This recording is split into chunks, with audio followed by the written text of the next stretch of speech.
أبدأ إن شاء الله. اللهم صل على محمد وآل بيت محمد. حياكم الله وبياكم جميعا في منتدى يا حسين المبارك. إن شاء الله راح تبدأ الآن مناظرة بيني وبين حسين المعروف حسين عراقي المتنصر في زنا المحارم بين الإسلام والنصرانية.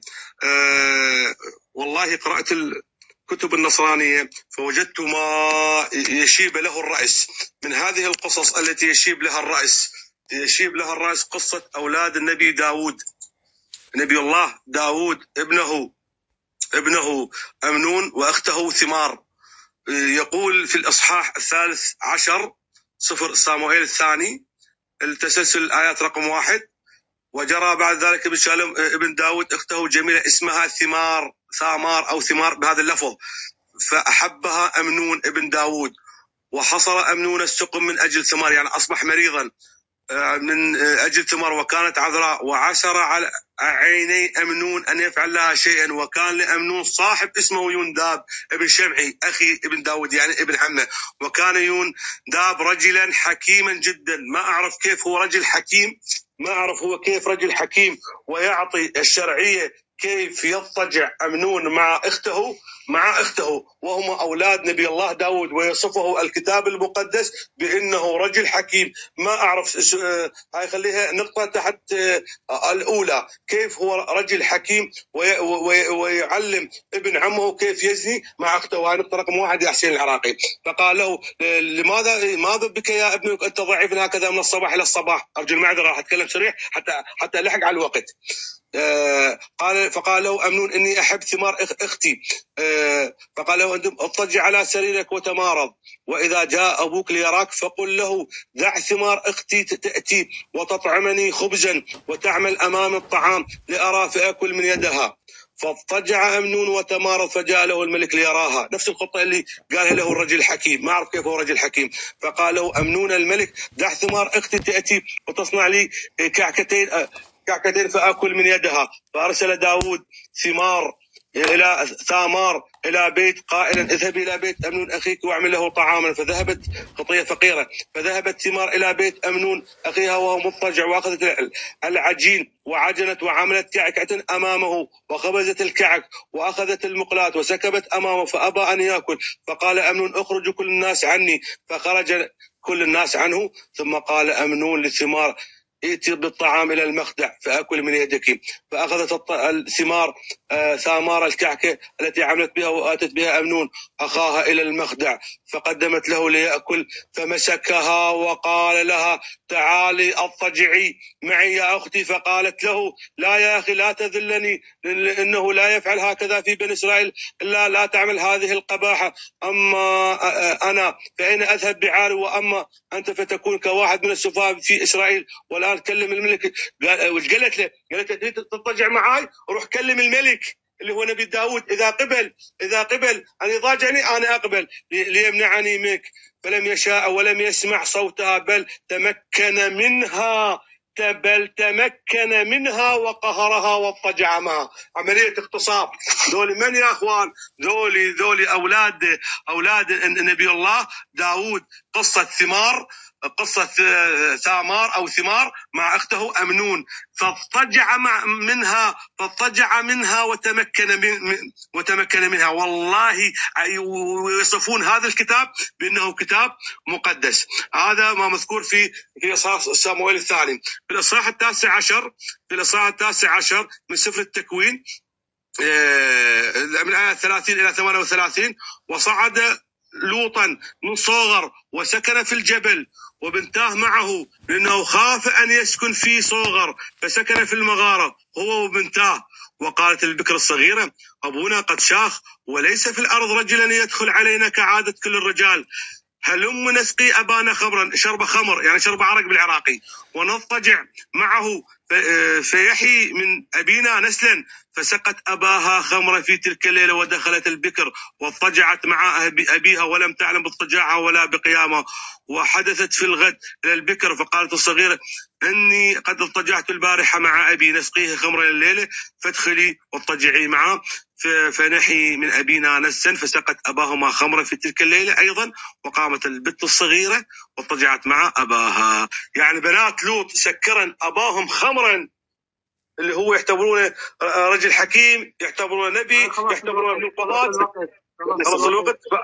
فأنا في شبهتين: الرجل الحكيم، قصة أمنون، وقصة لوط. تفضلوا. شكرا. أبدأ أنا. تفضل. بسم الله والابن والروح القدس الإله الواحد آمين. هو طرح على شبهة. نعم شوفي شكو ليش قطعت؟ عيد الوقت من جديد شباب، ابدأ من جديد. بسم الله والابن والروح القدس. صاحبك قاطعك استاذ حسين. دكتور جون قاطعك. انا تمام.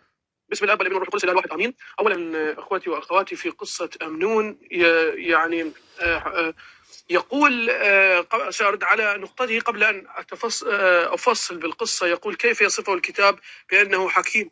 الحكمة ها هنا بمعنى الدهاء، يعني أنه داهية. والسيد المسيح له المجد قال لأن أبناء هذا الدهر أحكم من أبناء النور في جيلهم، في إنجيل لوقا الإصحاح 16 آية 8. يعني أكو حكمة أرضية. وأيضا عندك آية قال: خزي الحكماء ارتاعوا وأخذوا، ها قد رفضوا كلمة الرب فإنه حكمة لهم. أرمياء 8 الآية 9. وأيضا الرسول بولس يقول: لأن حكمة هذا العالم هي جهالة عند الله. أكو حكمة بهذا العالم أخوي اللي هي الدهاء والمكر. يعني يفهم مثل ما عمرو بن العاص ضحك على علي وعبال علي إنه حفروا الأرض وغيروا مجرى الفرات، فانخدع علي وصارت هاي الأمر يعني معروفة عندك. فأكو حكمة أرضية.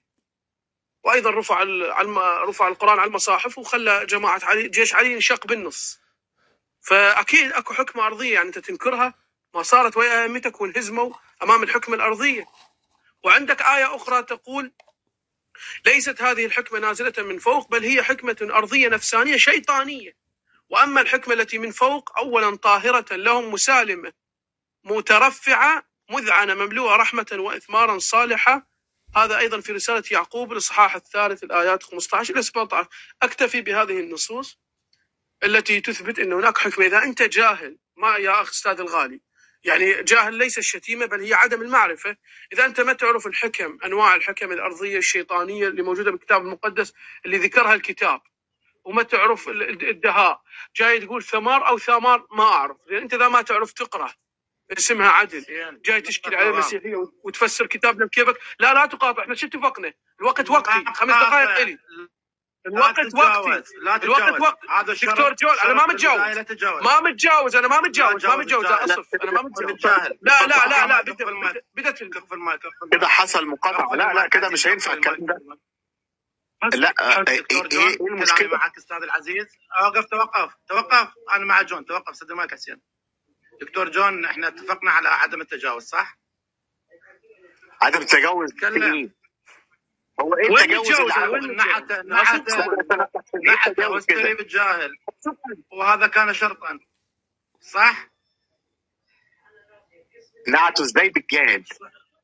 قال الكلام هذا تجاوز على الاخ استري. لا يجوز هذا استاذ العزيز. لم يحدث تجاوز. لا تقول جاهل. لا اله الا الله. ان من الجهل كذا ده من الجهل. قلت ان هو جاهل. هذا انذار استاذ حسين. كمل مداخلتك. استاذ عاشق الوقف وقفته، اعطيه دقيقه زايد. تفضل حسين.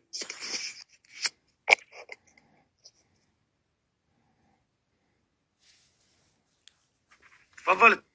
لا تكلم حسين. الهيستوري اذا ما تعرف تقرا فكيف تفسر؟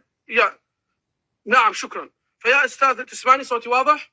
فيا استاذ هيستوري اذا ما تعرف تقرا يعني شلون تفسر كتابنا بكيفك؟ هاي اولا.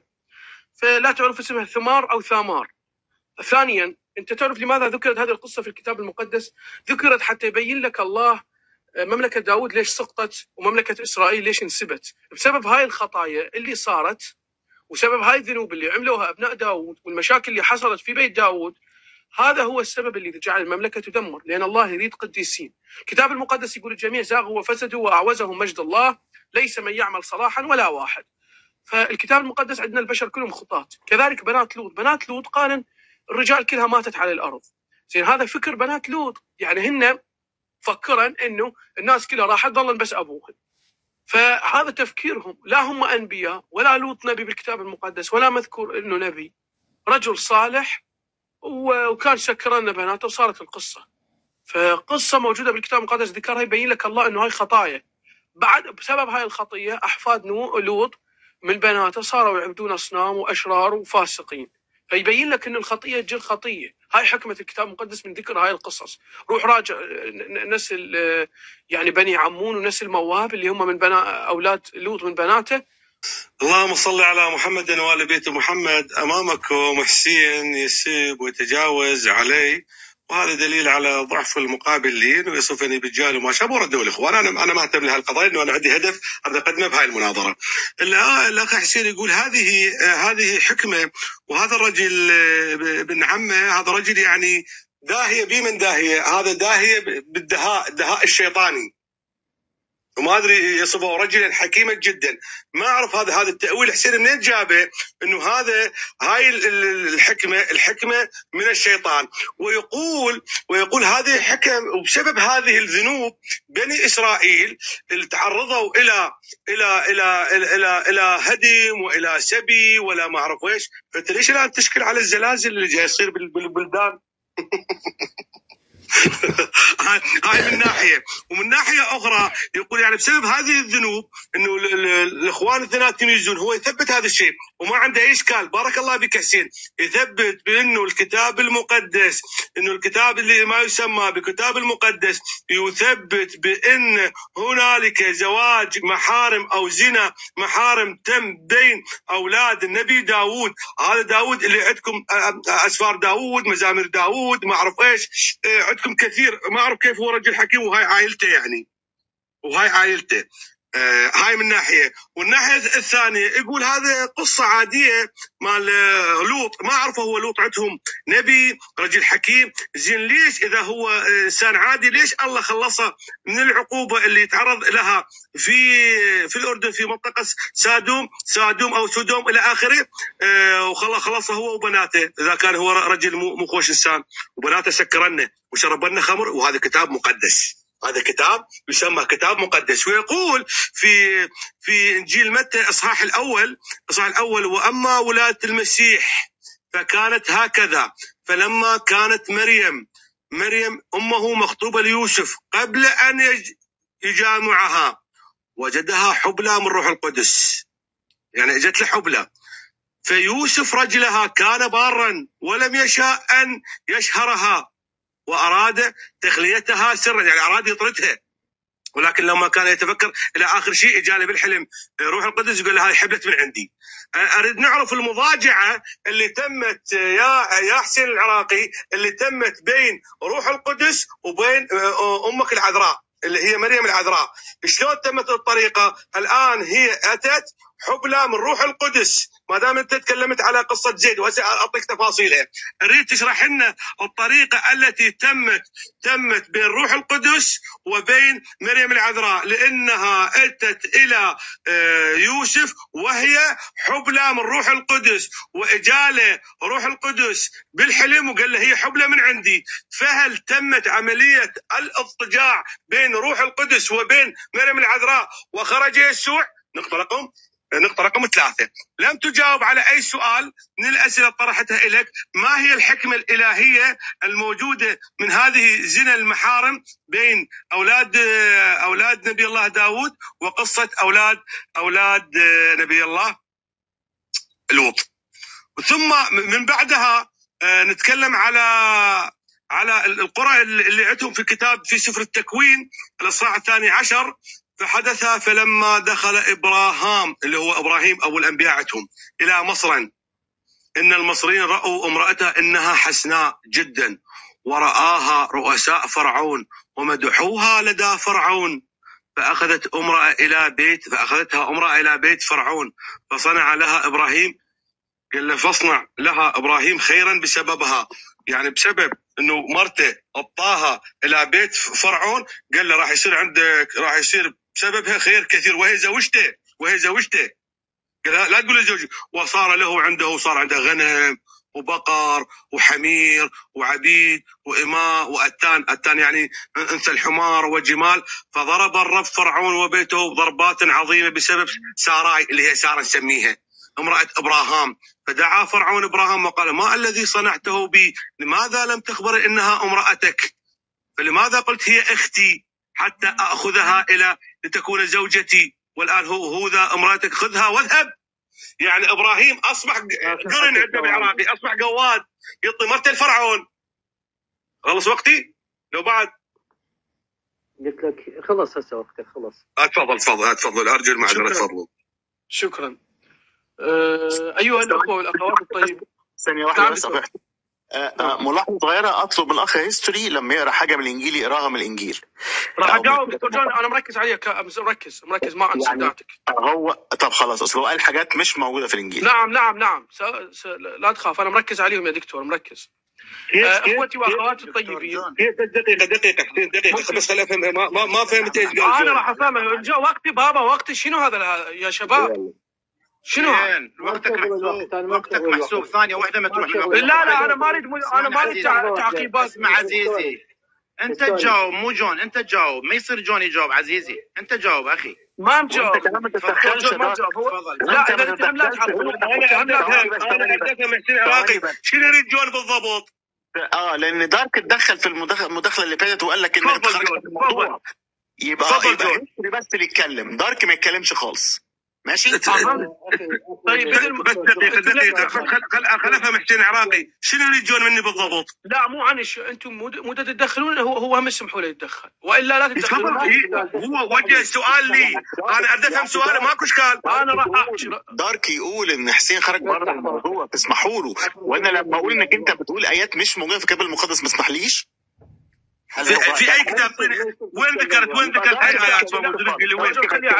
خلي عليه. يبقى دارك ما يتكلمش خالص، زيه ما يتكلمش خالص. تعطيني اين الان امام الجميع اين انا تكلمت خارج الموضوع؟ دكتور جو لا تعطي فرصه. فدوى لا تعطي فرصه للهرب، دول اعرفهم. تفضل يا حسين. مش حد ثاني يتدخل يا جماعه. اغلقوا المايكات. لما اقول لك تكلم، ودكتور من رخصتك. يعني دكتور انت ما تتدخل بالمناظره. قول لي الكلام ده لدارك برضه. قول لي الكلام ده لدارك برضه. انا دخلت زي ما هو تدخل. اسمح لي انا بس اسمح لي. دارك تلفظ حسين الفاظ جاهل ومنبه فقط، ما تدخل بالمناظره. لا انا دخلت هو دكتور جون. بص احنا مش عايزين نلف وندور، خليه ساكت وانا اقعد ساكت. الحاصل حبيبي، سكر مايكك. واذا اكو تجاوز من هيستوري لك حق تتدخل، واذا دار كذلك تجاوز من هيستوري له حق يتدخل. حسين لما يقول لك اتكلم. يلا تفضل الك. شكرا يا استاذ، شكرا لفضلك. اولا اخوتي واخواتي، الكذب والتلبيس على الناس والخداع من شيم الجبناء ومن شيم الناس اللي ما عندهم شرف. وأنا ما أقصد شخص معين بعينه، لكن فقط هاي مقدمة بسيطة. الأستاذ هيستوري ماذا قال؟ قال قبل أن يجامعها وجدت حبلى من الروح القدس. أتحداك أن تأتي بنص واحد في الإنجيل يقول هذه العبارة. النص قال قبل أن يعرفها وجدت حبلى من الروح القدس، وقبل أن يعرفها ولم يعرفها عفوا حتى ولدت ابنها البكر. ومعنى لم يعرفها أي لم يعرف قدر مريم العذراء، ولم يعرف مكانتها الحقيقية، ولم يعرف أنه ما منزلة مريم العذراء القديس يوسف النجار، لأن هو أيضا بشر إنسان، فما عرف قدرها إلا لما ولدت المسيح وشاف المعجزات اللي كان يعملها الرب، والبركة أنه هو هذا ابن الله المتجسد على الأرض. فبذاك الوقت عرف قدر مريم العذراء. قبل أن يجتمعا أي قبل أن يكونا يعني معا أو يكونان في بيت واحد. ورجال يوسف النجار كان عمره 90 سنة، رجال شايب أصلا، لا متزوج ولا شيء، لكن وضع اسميا حتى ما حد يقدر يتكلم مع العذراء مريم. هاي نقطة. ولا مثل أبوها كان، هي عمرها يمكن 15-14 سنة، رجال مثل جدها يعني. لكن هذا كله حتى لا يكون عليها كلام ولا يكون عليها أي كلام. هذه القصة وما فيها. ولم يقل أحد أما حبل مريم العذراء من الروح القدس أي بمعجزة إلهية، لأن الروح القدس هو الله، الكتاب المقدس أوضح لنا. هاي النقطة. النقطة الثانية، لماذا لم تجيب على السؤال؟ تفسير القمي أنا قلت الجزء الأول، سامحوني أنا أخطأت، لا الجزء الثاني هو صفحة 172 73 قال نزل الرسول آية على يهدد زيد ليأخذ منه امرأته، وسألتك سؤالا من الأعظم الحسين أم زيد بن حارثة؟ فأنت تعلم بقرارة نفسك عندك وباعتقادك أن الحسين أفضل، فلماذا لم يذكر اسم الحسين بالقرآن وذكر اسم زيد؟ لأن يريد ينكح مرته؟ هذا السؤال ليش ما جاوبت عليه؟ هذه النقطة. لماذا تجاهلت السؤال؟ النقطة الأخرى التي أعطيتك إياها في تفسير القمي الجزء الثاني صفحة 175 بنفس القصة زنا المحارم اللي فعلها نبي الإسلام محمد، قال إنه فأنزل الله توبيخا للنبي، غير النبي معصوم، شلون الله ينزل توبيخا؟ فقال له لا يحل لك النساء من بعد ولا أن تبدل بهن من أزواج. قال معطوف على قصة زيد، أي لا يحل لك أن تتعرض لامرأة وتأخذها من زوجها، فلا تفعل هذا الأمر بعد ذلك. هل هذا الشيء غيرة شرف مرة ابنه بالتبني يحط عين عليها ويأخذها من ابنه غصبا عليه، يأخذها من ابنه غصبا عليه. قال فقال المنافقون بنفس الصفحة، فقال المنافقون نكح محمدا امرأة ابنه، فأنزل الله ما كان محمدا أبا أحد من رجالكم. ليش الله ينزل لما الناس تفضح محمد؟ ليش ما ينزلها قبل؟ هو بنفس الحديث عندكم محمد لا ينطق عن الهوى، قال زيد ابني أرثها ويرثني، الجزء الثاني صفحة 172 172 تفسير القمي، تبناه وقال زيد ابني أرثها ويرثني. لما اشتهى مرته وخذها منه غصبا عليه قال ما كان محمد أبا أحد من رجالكم، نزل آية بالقرآن سورة الأحزاب. زين ليش أنت يعني تبدل؟ ليش تغير على مود شهواتك ومصلحتك؟ هذا دليل أن القرآن مو من الله، كاتب رجال بشر محمد. زين حرم التبني، ادعوهم لآبائهم هو أقصد عند الله. هو إذا عنده أبو صار يتيم؟ يعني أقل ما يقال عن هذا الكلام إنه غباء.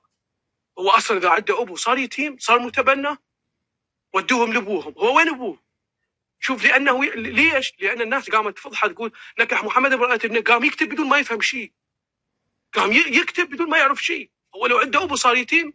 يا ناس فكروا كتاب كاتبه محمد. أنا لهذه الأسباب كانوا يخدعون محمد أشرف الخلق. لما قرأت سيرته، قرأت تاريخه، قرأت القرآن، تفاسير القرآن شيعة وسنة، اكتشفت العجب العجاب. كما قال ابن هشام وجدت العجب العجاب في سيرة ابن إسحاق عن حياة النبي، العجب العجاب.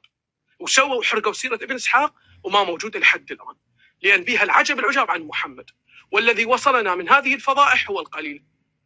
لماذا لم تجب على هذه الأسئلة؟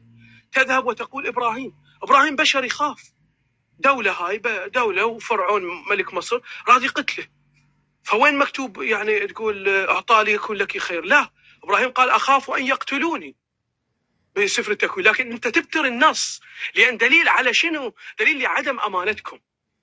تبتر النص. إبراهيم خاف يقتلوه فقال قولي أنت أختي، لأن دولة وبلد. 10 ثواني آخر 10 ثواني 10 ثواني. فأنت بتر النصوص، هذا دليل عدم الأمانة وعدم الأخلاق، وأنا أتركها للمستمع. انتهى الوقت. شنو عدم الاخلاق بابا حسين؟ شو انت متى واقف نبرة التهديد دي انذار اول انذار تاني. الناس كلها شايفه الموضوع مسجله. انا مودريتر وعندي الشرط، وضعت الشرط بالشرط. انت جون ليش ما تخلينا نتكلم؟ انا اتكلم استاذ عزيزي. وضعنا الشرط واتفقت على الشرط. عديم الاخلاق هاي تجاوز او غير تجاوز؟ عديم اخلاق تجاوز او غير تجاوز؟ لا انا ما قلت عديم اخلاق، انت كذبت. انا ما قلت عديم اخلاق. لا قلت عديم اخلاق. انا ما قلت عديم اخلاق. مناظره مسجله. قلت عديم اخلاق. لا قلت عدم اخلاق. لا تغير نفسك. لا تغير. انا ما قلت شخصيا.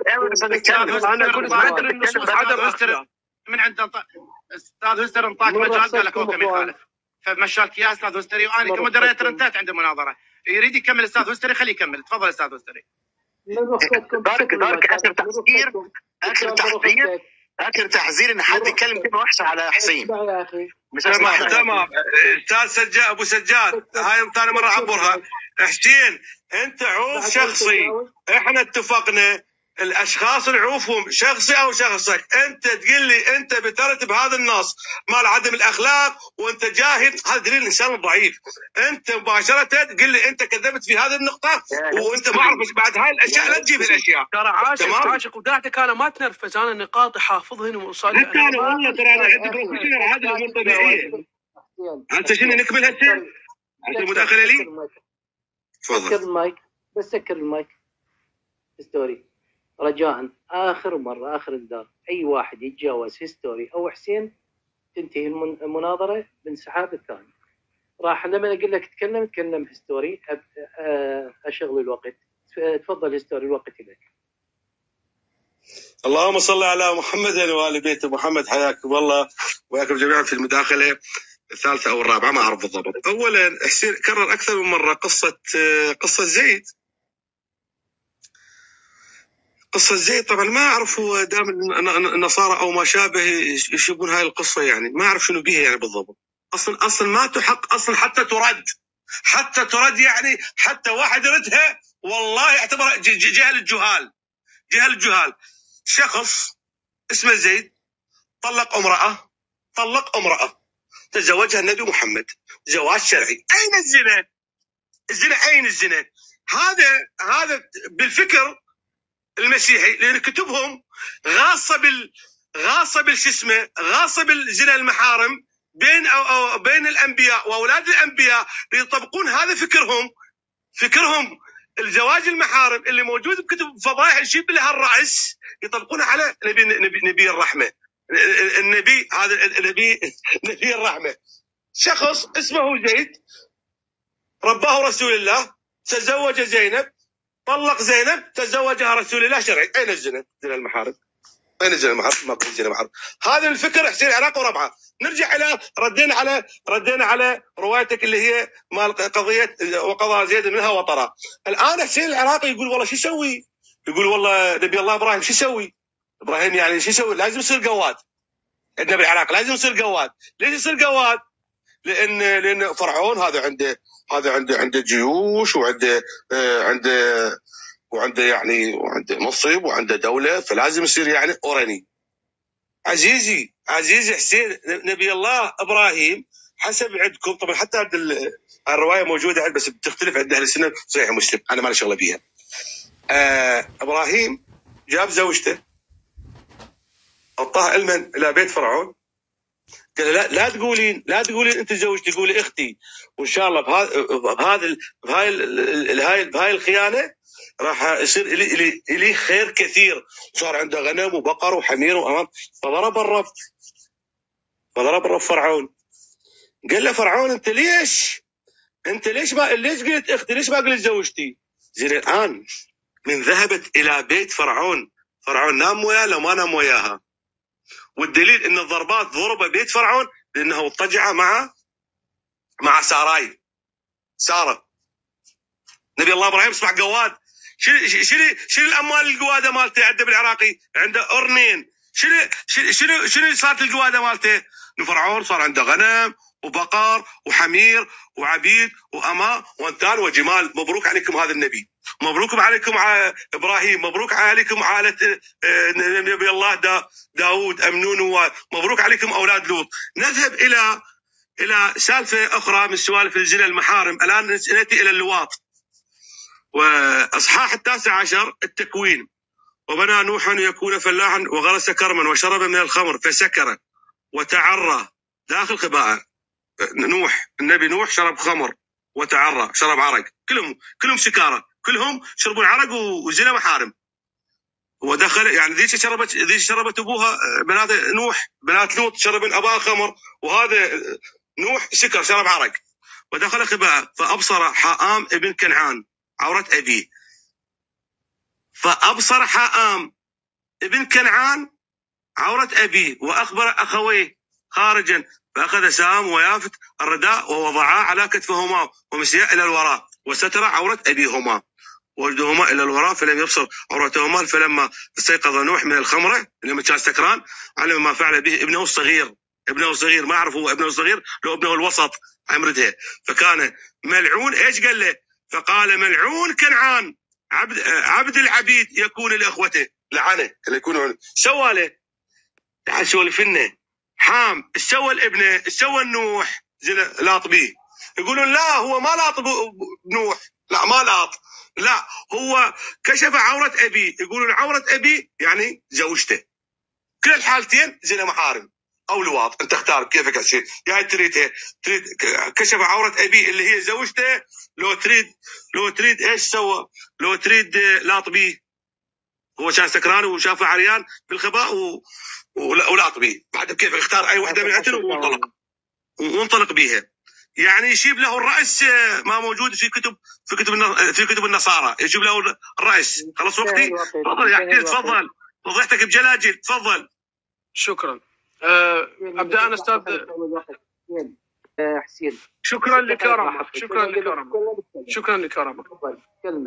استاذ انا فقط نقطه الكلام، اذا واحد مثلا ما يعرف يقرا شلون يحق له يفسر كتابنا؟ هذا السؤال الاول. اذا هو يقول حام، هو اسم الرجل حام مو حام، هاي وحده. اذا شخص ما يعرف يقرا يفسر كتابنا، هاي نقطه.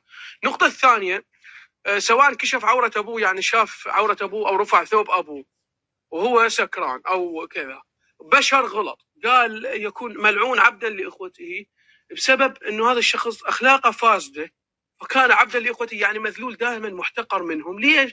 من اخلاقه السيئه، اخلاقه الزفت. فانتم دائما تشوفون لي اخلاقه زفت يكون يعني لو محتقر، لو ما حد يحبه من العالم. فهاي قصه، واحنا الكتاب المقدس ما عندنا بشر معصومين. هاي وحده.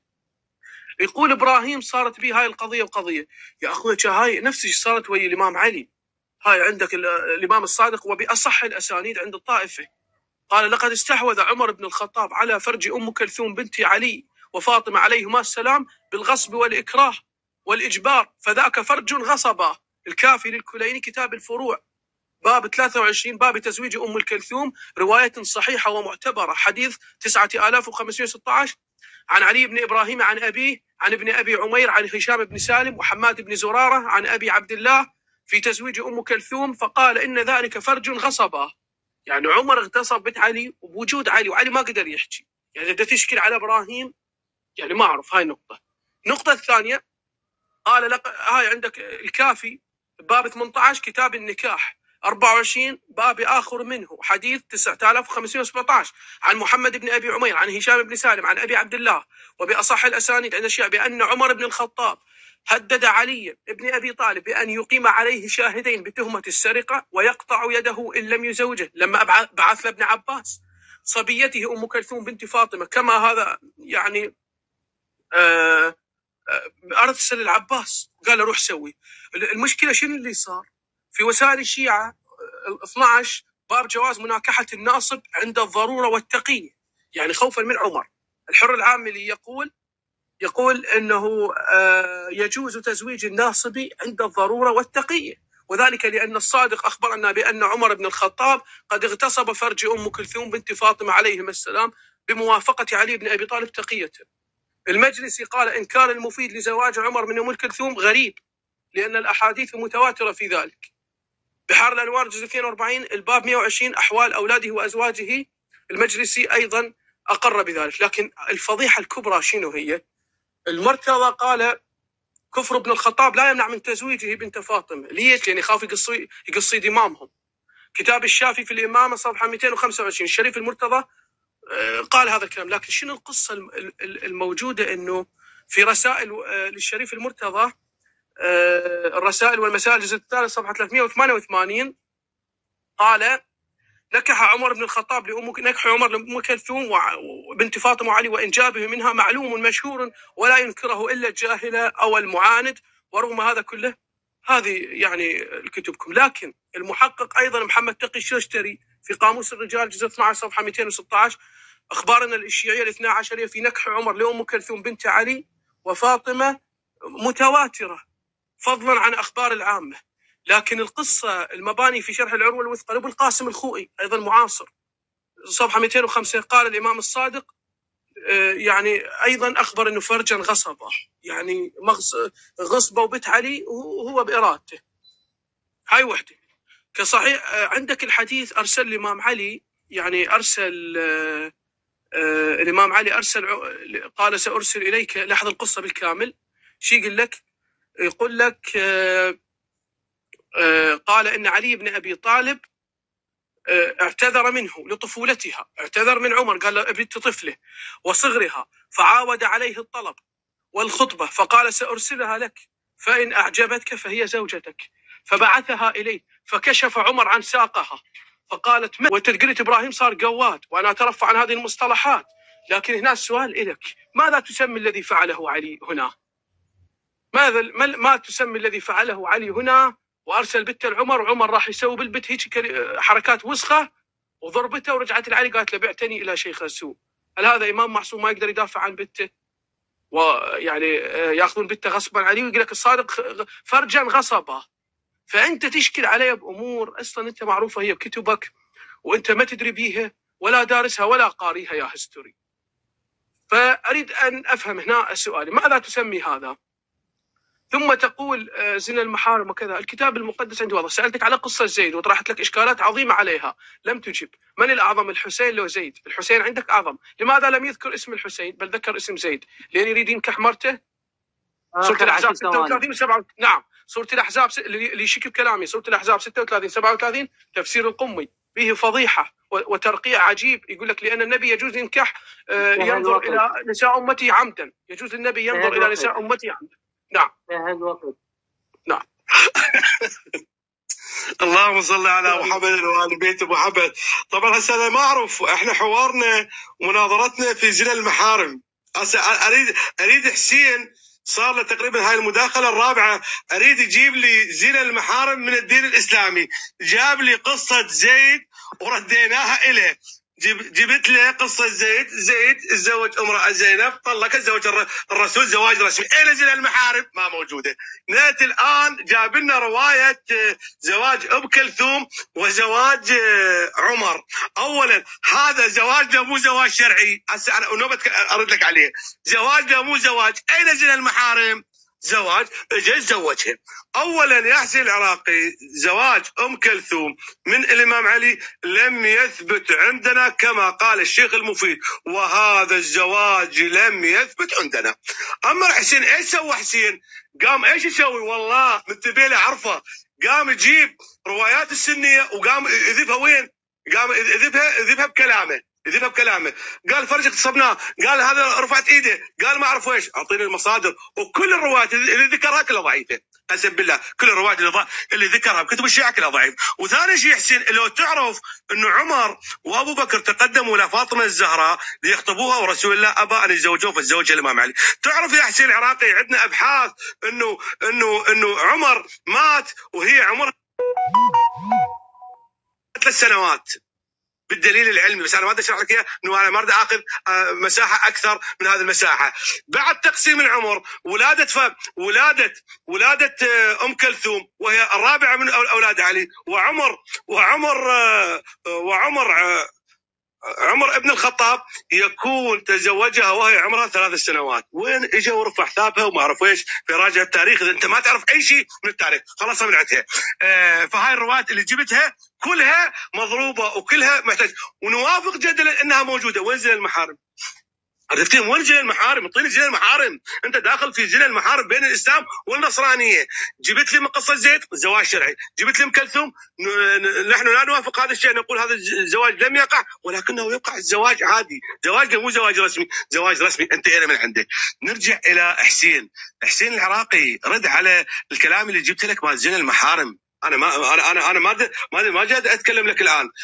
رد على زواج زنا المحارم مال اولاد نبي الله داوود.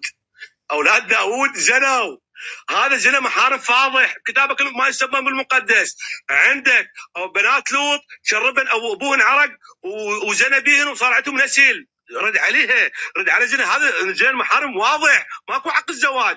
رد على نبيك اللي عندك هو ساراي، اعطاها الفرعون واضطجع وياها وصار قواد وصار عنده غنم وحمير وما اعرف ايش.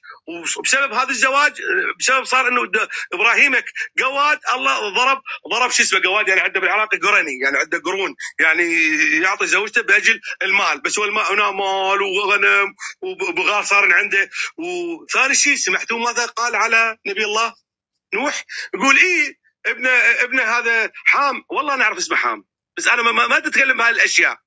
حام زنب لاط بنوح، لو لاط بش اسمه بزوجته، لو نام ويا امه. فهمنا، خل العالم تفهم. يقول لا هذا رجل فاسق. جن هو هذا اللي سواه ابنه الصغير له الوسط. راجع هاي القضيه، ما رديت عليها. يقول ابن فاز دي عادي، هسه هو زنى لاطب ابوه او زنى، عند الامور عاديه طبيعيه، عندهم طبيعي، يعني عندهم طبيعي. قالوا عادي يعني يا هيستوري تيتشر، يعني حام لاطب نوح لاطبي او كشف عوره ابيه نام ويا امه، الامور عاديه طبيعيه، الامور طيبه. مبروك والله على هذا الدين المسيحي الرائع اللي تقدمونه للناس الاطفال. يعني هاي الامم المتحده تكشف هذه النصوص لحرقت مثل هكذا نصوص. اعطيني يا حسين العراقي. وما رديت على قصه سولفنا مريم العذراء. مريم فلما كانت مريم مخطوبه ليوسف، فوجدها قبل ان يجتمعا، فوجدها حبلى من روح القدس. مش هاد خطيبته حبلت من روح القدس. سولفنا العمليه شلون حبلت، ويوسف شك بيها، بس هو رجال كان بار، شك بيها وراد يطردها من البيت ماله، راد يخليها سبيل، راد يطردها، يعني طردها لما اجاله بالحلم. زين سولف لنا شلون صارت، شلون روح القدس، بس انا تجاوبني، شلون روح القدس نام ويا امك مريم وحبلت من عنده طلعت المسيح مالك اللي تعبد رب؟ تفضل جاوبنا وطينا. ولا بس عاشق اريد من عنده، عاشق من خصك، واريد من عنده يعطينا زنا محارم، والان حتى ما اعطانا زنا محارم. هيا مداخله. وقتك استاذ بس هاي الرابعه اريد من عنده يعطينا زنا محارم من الاسلام. كل اللي جابه جواز شرعي. خلاص وقت لو بعد خلص وقت يا اخي. خلاص وقت. العفو انا اسف. خلاص والله ما انتبهت، والله ما انتبهت. خلاص وقتي، اسف ما انتبهت. شكرا. ناخذ من عندك نص دقيقه لحسين.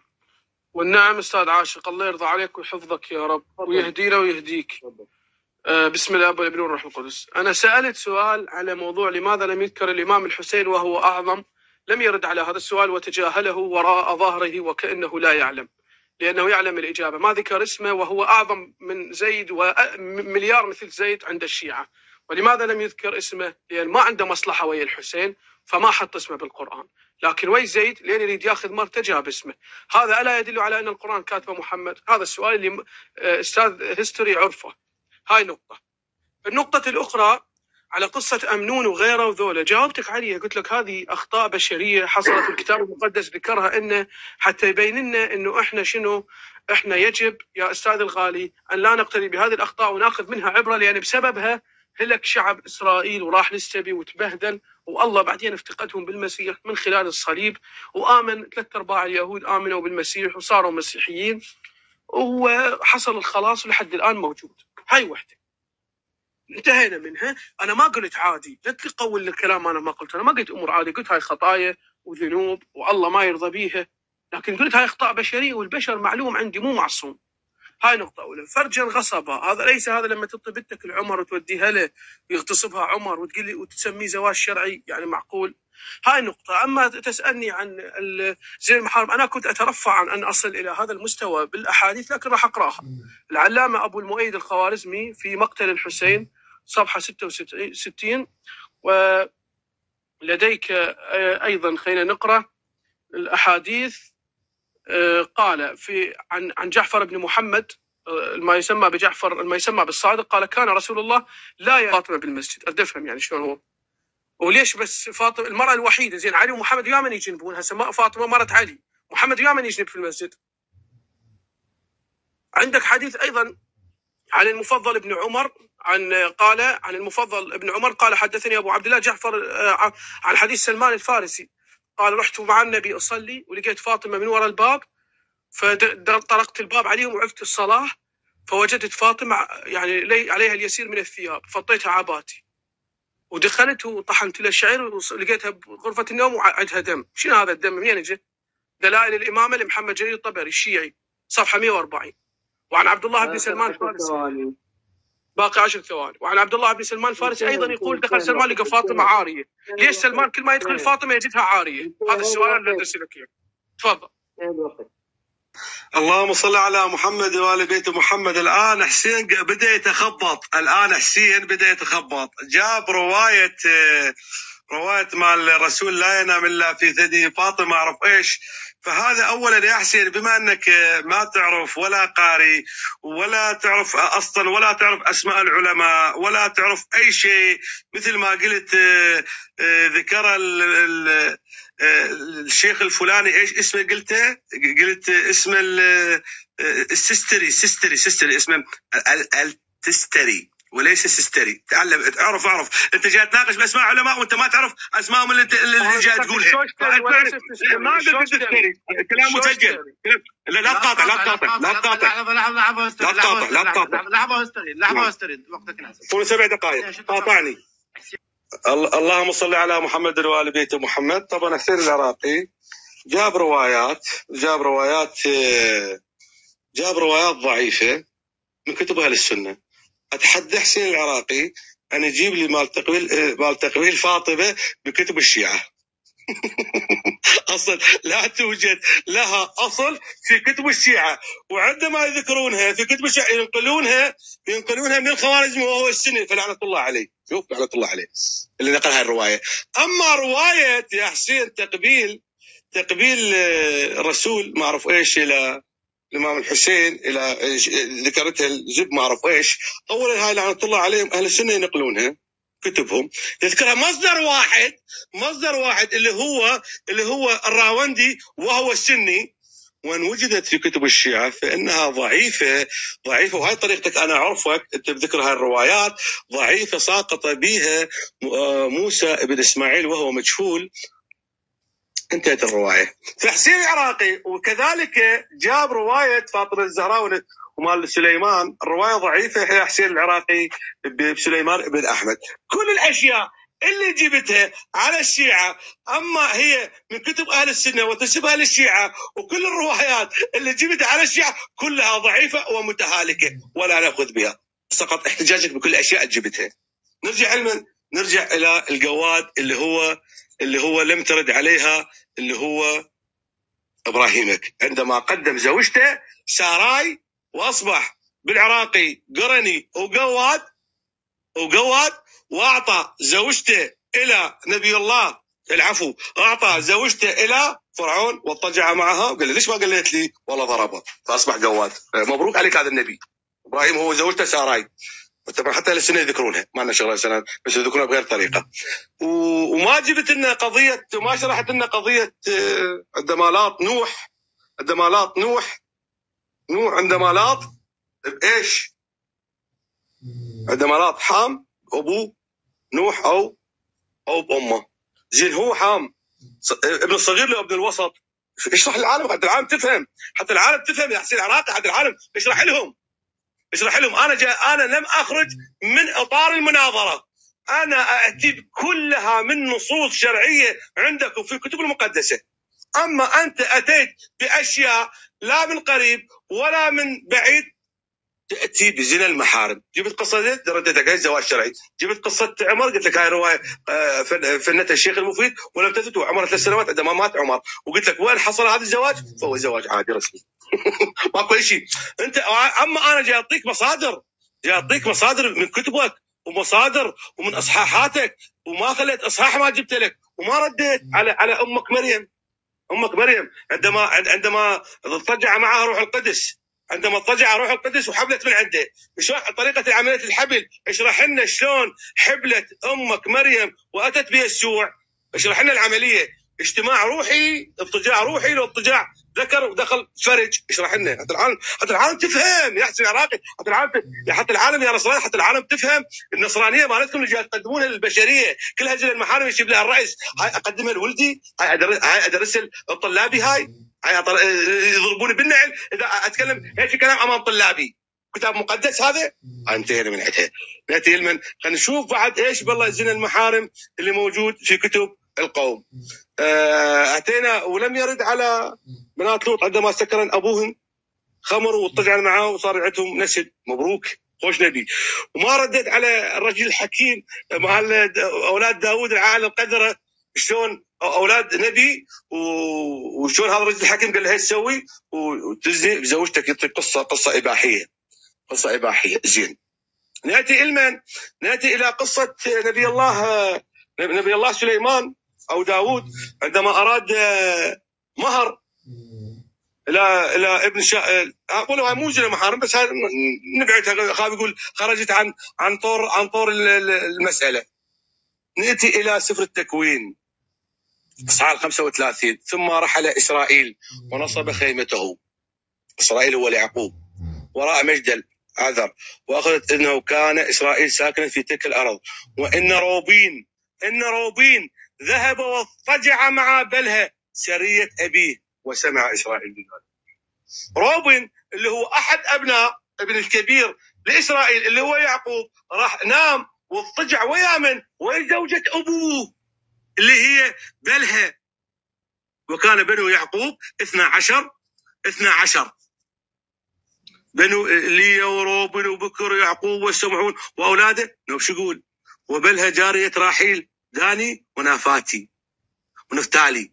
يعني ذول ولد من؟ ذول ولد روبن من الزنا. مبروك عليكم، زنا محارم. ندي من الآن نذهب الآن إلى أولاد من؟ أولاد إسرائيل اللي هو يعقوب، اللي هو تعارك مع الرب وأصبح اسمه إسرائيل. قصة معروفة، تقاتل معه وأصبح نبي. ابن روبين زنا واضطجع مع زوجة أبيه. سريع اعتبرها شلون الجارية. آخر 10 ثواني. آخر 10 ثواني. رد يا حسين، رد على زنا المحارم. أنا لم أخرج بدقيقة واحدة أو بماضة كاملة جبت لك ما يقارب 9 نصوص عن زنا المحارم. تفضل يا حبيبي يا حسين عراقة، تفضل.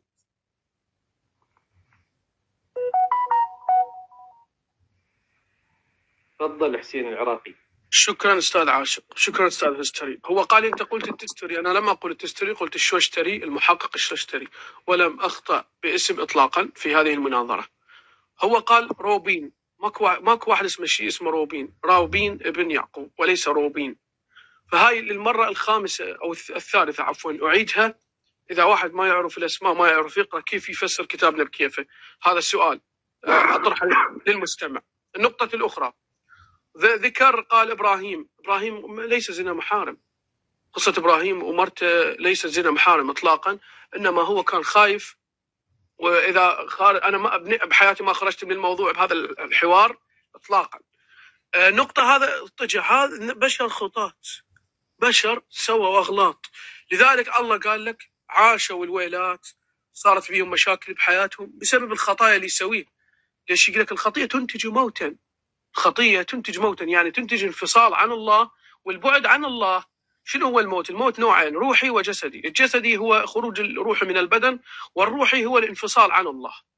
فهؤلاء كانوا منفصلين الله بالخطايا والذنوب إلا من تاب وأصلح.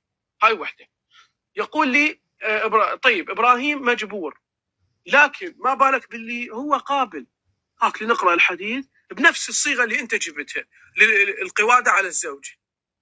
أنا ما راح أطلع عن الموضوع. عن المفضل بن عمر قال حدثني أبو عبد الله جعفر بن محمد عليهما السلام قال سلمان الفارسي خرجت مع رسول الله يوم وأنا أريد. قال سلمان أكمل الحديث أستاذي، أكمل قراءتي، الوقت وقتي. طلعت عن الموضوع. لا ما طالع، هو ذكر الزوجة، هو ذكر إبراهيم والزوجة. هو ذكر إبراهيم والزوجة. ليش ما توقفته؟ هو ذكر إبراهيم والزوجة، أنا هم أذكر علي والزوجة. هو ذكر إبراهيم. دعني أكمل أستاذي، دعني أكمل القراءة. إذا أنا غلطان خير رد علي بوقت. ردوا علي أستاذ، ردوا علي بوقتكم. إذا حجتكم قوية ردوا علي بوقت. إذا حجتكم قوية ردوا علي بوقتكم. إذا يعجبك كمل. مو يعجبه مناظرة، أنت خليك منصف. خلى عاشق خلى شنو عنده، خليه يكمل. أنا هو الأشياء اللي جاي يطرحها كلها عندي ردود وجاي عليك. كمل. شكرا يا أستاذ. قال سلمان ولو أنت خرجت عن طور الموضوع المناظرة المحامر. كمل. خلينا نكمل. أنت تحدثت عن إبراهيم وزوجته، فأنت إذا فيكم إنصاف فكان عليك أن توقفه عندما تحدث على قصة إبراهيم وزوجته. لا تقاطعني، الوقت وقت أستاذ، لا تشوشون علي. دقيقة ونص. قال نعم. قال تحفت بالأمس. قال فهرولت، راح يذكر سلمان، إلى منزل فاطمة بنت محمد، فدخلت عليها وهي جالسة وعليها قطعة عباء، إذا خمرت رأسها انجلى ساقها، وإذا غطت ساقها انكشف رأسها. ليش كل ما يدخل سلمان فاطمة يلقاها عريانة؟ هاي المرة الثانية.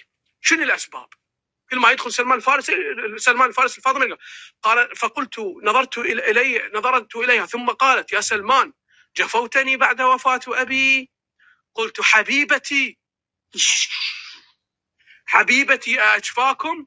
قالت فما اجلس واعقل ما أقول لك يا سلمان. بحار الأنوار المجلسي جزء 43 صفحة 61. ليش سلمان كل ما يدخل فاطمة يلقاها عريانة؟ وليش أول مرة بحياة محمد علي ظل يبكي لما سمع سلمان رايح بيت فاطمة ولقاها واحد؟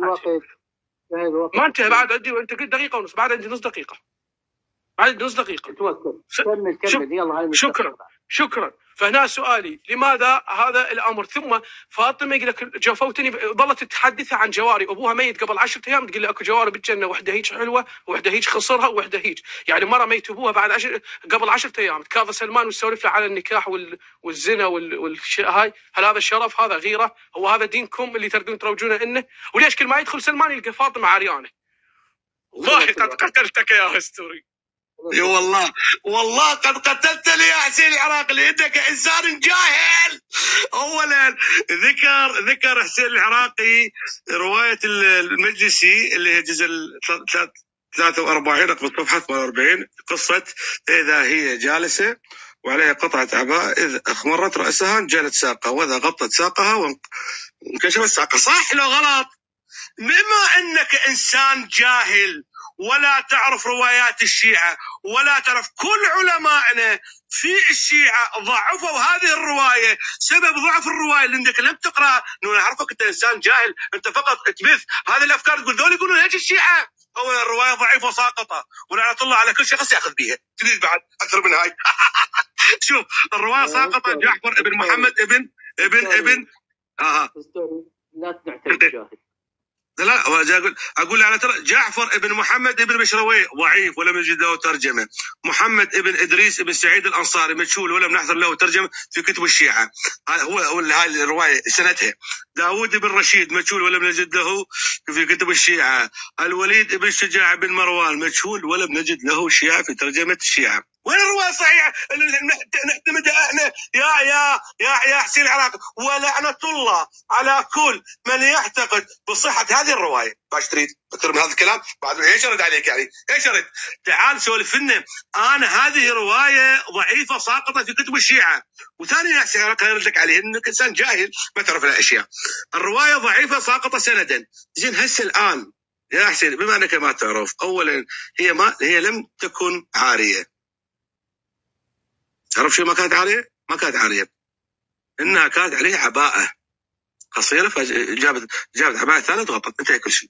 اصل الروايه ساقطه، واصلا حتى لو وافق جدلا ان الروايه صحيحه فمو هذا قصدك اللي انت بعقلك. جاب هاي على هاي، جبت لك انه ابراهيم اعطى زوجته الى فرعون حتى يصير عنده غنم وبغال واموال واصبح قواد. هذه قواده، هاي زنا محارم. شخص يعطي زوجته واحد يزني بيها مو زنا محارم يعني؟ اللي ينام اخوها بل اتعس من زنا المحارم. جبت لك روايه اولاد داوود عندما زنا في واحد ثمار ويا امنون. جبت لك زنا المحارم مال بنات لوط. جبت لك زنا روبن اللي زنت زوجة أبوه بلها. جبت لك زنا محارم مالت أو ابن نوح حام. أنا لم أخرج إطلاقا من المناظرة، بل أنت الذي خرجت وغربت ولم تأتي إلى هذه اللحظة بأي شيء لا من قريب ولا من بعيد على زين المحارم في الإسلام. ذهبت تغربت، والله كل الأشياء اللي ذكرها كلها من كتب أهل السنة، وكلها وإن وجدت في كتب الشيعة فكلها ضعيفة. والآن رديت على آخر شيء اللي هو تكلم عليه مال فاطمة وهي ساقطة. فأنت الآن أصبحت فضيحتك بجلاجل يا حسين العراقي. فهاي الطريقة لا تستخدمها وناس يعرفون كيف يحاورون وكيف يردون على شبهاتك. أنت فقط تلقي هاي الشبهات حتى كل مستمع أنا لقيت عليها هاي الشبهة كانت صحيحة أو ضعيفة أنا ما أتملها. كذلك أنا ألقي شبهات وكلها صحيحة، ما ألقي أي شيء حتى أكون أمين في نقلي. فهاي طريقتي انا، وشوف الفرق بيني وبينك والناس اللي راح تحكم. هاي وبعد ايش عندك من زنا المحارم؟ من زنا المحارم اللي موجود ما ردت على مريم حبلت. هاي كم مره عدتها؟ اسف كم مره عدتها؟ هاي خامس هاي سادس مداخله اقولها ولم يرد عليها. كيف طريقه مريم كيف حبلت من روح القدس؟ في متى يقول انها حبلت من من حبلت من روح القدس. شلون الطريقه اللي حبلت من عنده؟ سولف لنا طريقه الحبل شلون حبلت؟ هل روح القدس اضطجع مع امك مريم واصبح يسوع الاله؟ لو كيف الطريقه؟ لو او اضطجاع، هذا السؤال استفهامي حسين لا تخاف، سؤال استفهامي، ام اضطجاع روحي؟ فهمنا حتى العالم تعرف، حتى العالم تفتهم. اما الاشياء اللي انت جاي تجيبها كلها اصبحت ضحوكه امام الشيعه وامام اهل السنه. والله ضحوكة اصبحت في هذه المناظره، وكلام مسجل وراح يرفع على اليوتيوب. هاي من ناحيه. من ناحيه اخرى لن يرد على اي شيء من الشيء ذكرناه. قال هذه الامور طبيعيه، الامور طيبه. حام لا طب ابوه، اذا مو لا طب ابو نوح لا طب امه. والله يهديني يعني هذا انا استاذ بالجامعه اشرحها للطلاب، هذا والله لقبلوني بالنحل. اخر 10 ثواني. اخر 10 ثواني. فحسين رد على 7 شبهات من زنا المحارم، وانا شبهاتك كلها رديتها متهالكه ساقطه، واخر واحده مال شبهه فاطمه ضعيفه ورديت عليها، وكل شخص يعتقد بها ملعون. بعد شو تريد يا حسين؟ رد يا حسين، رد يا حسين، ردها ان استطعت الشبهات. والله حسين لك الوقت. تمام. هاي اخر مداخله استاذي، لو تعطينا بعد مداخلات ان شاء الله. لا اخر مداخله بعدها اخذ مداخلات الناس اذا تحب. شكرا. من المؤكد اكيد راح يقول الروايات ضعيفه. ليش؟ لان عقيده الشيعه اخواني واخواتي المستمعين تقول بان الائمه وفاطمه معصومين، فاذا ما ثبت عليهم هذا الفعل ستضرب عقيده الشيعه، فلا بد ان يقولوا انها روايات ضعيفه. فهل انا انتظر منك ان تصححها؟ من المؤكد لن تصححها لانها تكسر الظهر وروايات يعني تعرف انها ضعيفه. تعرف انها ضعيفه. لا شو قاطع حتى تعطيني دقيقه. قاطع تعطيني دقيقه زياده. لا يعطيك دقيقه والله يعطيك دقيقه. لا قاطعت. لا يعطيك تاخذ دقيقه زياده والله تاخذ دقيقه زياده. يعني انت وقف عاشق وقف. يعني انت تعرف كل الزين انه الشيعة ضاعفين هذه الروايات وتذكرها صح؟ الوقت زين فضيحتك بجلاجل تعرف بان الشيعة مضاعفين هذه الروايات وتذكرها. يا اخي ما يصير. ليش انهارت؟ اغلق المايك. يلا لا ليش اعطي دقيقه زياده مني. شكرا استاذ. شكرا استاذ. تفضل حسين لك الوقت. شكرا. اوكي. فمن المؤكد اذا قال عليها صحيحه ستهدم عقيده الشيعه، لان عقيده الشيعه تعتقد بالعصمه، فاذا ما ثبت هذا الخطا وهذا الفحش فذلك سيبطل هذه العقيده، فلا بد ان يقوموا بتكذيب كل القصص التي تفضحهم. هذا واحد. ثم انا سؤالي واضح. لماذا فاطمه ملهوفه تقول دخلي ورب الكعبه وهي ما عليها ملابس؟ السؤال هذا ما جاوب عليه. هاي نقطه. ثم اتى وعاد الى مريم العذراء وانا جاوبت على هذا السبب. هذا دين، هذا نبي، هذا كتاب الهي يحكي عن نكاح ويبدله ازواجا خير منكن مؤمنات عابدات مسلمات وما ادري ثيبات وابكارا. اهم شيء يريدها بكر، مثل ما فعل بعائشه بعمر 10 طفله بالكافل الكلين الجزء الخامس. قالت تزوج النبي عائشه وهي بنت 10 سنين. كتب الشيعة. فليش ذكر فرج مريم بهذا الموضوع؟ هل هذا دين؟ هل هذا شرف؟ هل هذه اخلاق؟ ايش قد بقى من الوقت استاذ عاشق؟ بنفس الصوره اللي يسب فيها الاسطوره. دقيقه ونص. فهذا مو دين يا اخوان واخواتي. شكرا. حسين انت ذكرت بان هذه الروايات ضعيفه. لا نعم انت اكيد راح تقول ضعيفه. يعني تقول سلمان شاهين ومي فاطمه، اكيد ما راح تقول هيك. انت اكيد ما راح تقول هيك. يعني انا اريدها منك، بس انا هذا حدث تاريخي، هذا بكتبكم. لا مو شرط، هذا حدث تاريخي. ما هو تضعيفتكم بالاهواء، يعني التضعيف من اللي ما يوافقكم. اعرضوا حديثنا على كتاب الله، فان وافق فخذوه وان لم يوافق فاضربوا به عرض الحائط. يعني ماكو منهجيه علميه، يعني مجرد راسم لك صوره الصنم تقول هذا نظيف، اذا طاح عليه تراب انت توخر التراب عنه. ما هو لان هو ما يقدر يوخر التراب عن نفسه، انت تجي توخر التراث. فنفس الفكره، انت تجي تدافع عنه، تقول لا القران يقول انهم على خلق عظيم واذهب عنهم الرجس، بما ان القران قال هيك معناها شكل روايه تفضحهم احنا نردها. هاي مو منهجيه علميه، هاي منهجيه بالاهواء، هاي منهجيه يعني انتم مسويها، مو منهجيه علميه. فانت اكيد ما راح تقول سلمان كان يطب على فاطمه ويلقاها عريانه وتقول له ملهوفه دخليه يا فضه، سلمان منا اهل البيت. يا رجل هاي يعني فضايح وكوارث. بس انا هذا سؤالي، يعني ذكر فرج مريم بالصوره اللي مشتهي نكاح ويريد يطلق نسوانه لانضاج منهن. ليش ذكر فرج مريم؟ يعني يريد يسوي، وهاي طبعا مريم بنت عمران، واحنا ما نعترف مريم بنت عمران اللي بالقران. يعني يريد ينكحها وراح يقول للنسوان راح اتزوج مريم وآسيا امراه فرعون بالجنه. فرجل شهواني هو اللي كتب القرآن، وهو اللي ألفه هو وأصحابه وأهل بيته، وطى الخلافة لابن عمه من وراه، لكن غدروا به جماعته وخذوها من عنده غصبا. خذوها منه غصبا. هسه طبعا هو طبعا حسين العراقي هسه راح اصعدكم. خلاص خلصت المناظره، خلاص خلصت. ما يصير تعقب على كلام بعد، ما يصير تعقب على لا ما اعقب. اي مو انت الان راح اصعد الاخوان كذا، راح اصعدهم. الان انت جاي تذكر كتب سنيه، قصه مالت هذا احنا ما نعترف فيها ظروف عرض الجدار. تكلم سنه كيف تشبيه علي؟ لا تفسير القم لك احمريه بغرفه حفصه. تفسير القم لا عزيزي اصبر عليك. لا تفسير القم. حياك الله ابو الاكبر. مجمع البيان وانت تعرف كل زين. انت احتجيت انت الان صديقتك بجلاجل والله.